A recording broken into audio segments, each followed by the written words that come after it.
Alhamdulillah wassalatu wassalamu ala Rasulillah nabiyina Muhammadin wa alihi wa sahbihi wa man walah.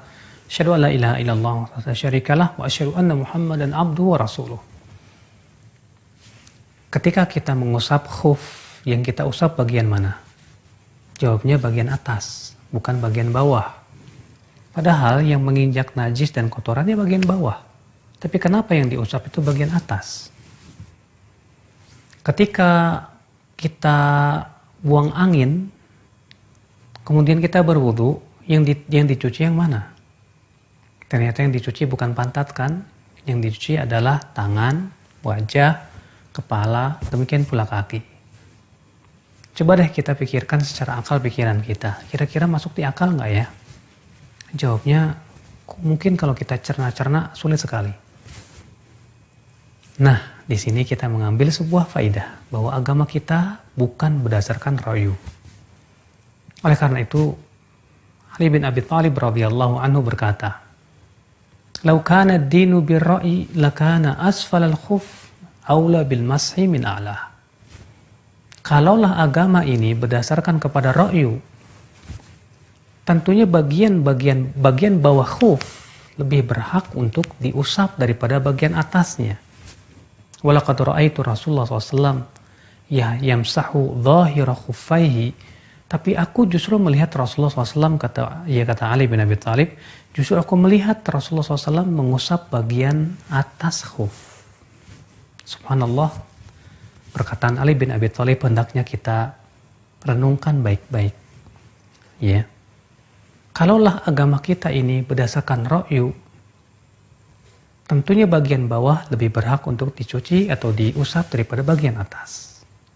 Seakan beliau mengatakan agama kita bukan berdasarkan ra'yu, tapi agama kita berdasarkan wahyu. Ra'yu artinya pendapat dan akal pikiran. Agama kita berasal dari Allah, maka kewajiban kita adalah untuk senantiasa menjalankan perintah-perintah Allah.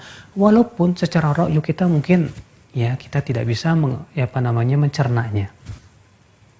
Makanya berapa banyak terkadang perkara-perkara yang sulit sekali untuk dicerna oleh akal kita.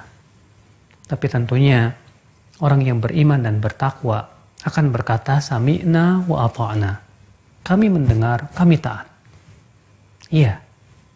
Kenapa demikian? Karena ia beriman bahwa Allah lebih tahu dari hambanya. Bahwasanya ilmu Allah meluasi segala sesuatu. Sedangkan ilmu kita sangat sempit sekali. Akal kita sangat terbatas sekali. Maka apabila akal kita memikirkan sesuatu yang bukan di luar kemampuannya, pasti akan rusak.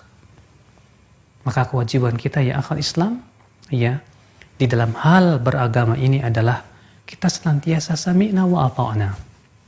Kita mendengar dan kita taat. Walaupun di sana ada perkara-perkara yang bisa dicerna oleh akal pikiran kita. Karena yakinlah bahwa dalil yang sahih tidak mungkin bertabrakan dengan akal yang sehat. Hanya orang-orang yang diberikan oleh Allah kekuatan akal yang bisa mencernanya dengan baik. Tapi ketika ra'yu kita tidak bisa mencernanya, ra'yu kita tidak bisa sampai kepadanya, kewajiban kita adalah untuk sami'na wa ata'na. Kami mendengar dan kami taat. Allah Ta'ala berfirman, amanar rasul bima unzila ilahi min rabbihi wal mu'minun kullun amana billah wa malaikatihi wa kutubihi wa rusulih la nufarriqu baina ahadin min rusulih wa qalu sami'na wa ata'na ghufranaka rabbana wa ilaikal masir. Rasul beriman terhadap apa yang diturunkan kepadanya. Demikian pula kaum mukminin pun beriman terhadap apa yang diturunkan kepada Rasul dari mereka, dari Rabb-nya. Semuanya beriman kepada Allah, malaikatnya, kitab-kitab, dan para rasulnya. Dan kami tidak pernah membeda-bedakan antara para rasul satu dengan yang lainnya.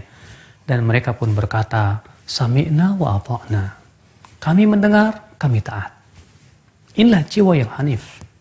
Jiwa yang betul-betul meyakini bahwa Rabb-nya maha kuasa atas segala sesuatu. Yang ilmunya meliputi segala sesuatu. Untuk senantiasa sami'na wa ata'na. Berbeda dengan orang-orang yang tertipu dengan akalnya. Dia merasa bahwasanya akalnya itu meliputi segala sesuatu.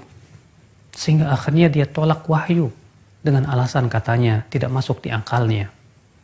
Dia tolak dalil dari Al-Quran dan hadis dengan alasan katanya tidak masuk secara logikanya. Maka ini hakikatnya ya akhul Islam, perbuatan atau dia adalah merupakan perbuatan-perbuatan yang menunjukkan seakan-akan dia akalnya lebih tinggi daripada wahyu yang Allah turunkan kepada hambanya. Tak layak bagi seorang hamba berkata demikian. Sehebat apapun hamba, siapa dia? Profesor? Siapa dia? Doktor? Tidak akan sehebat ilmu Allah Subhanahu wa taala. Tidak akan mampu untuk menciptakan seperti ciptaan Allah Subhanahu wa taala. Tidak akan mampu menciptakan lalat yang kecil sekalipun juga.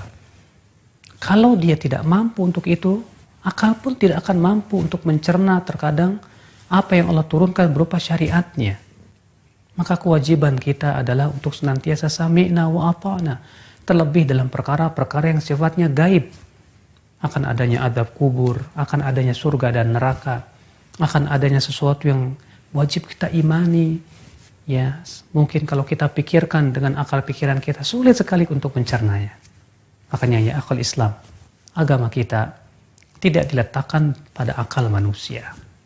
Oleh karena itu Imam Al-Barbahari berkata, "I'lam rahimakallah anna hadzal din lam yudha' ala uqulir rijal." Bahwa agama ini tidak pernah diletakkan pada akal manusia.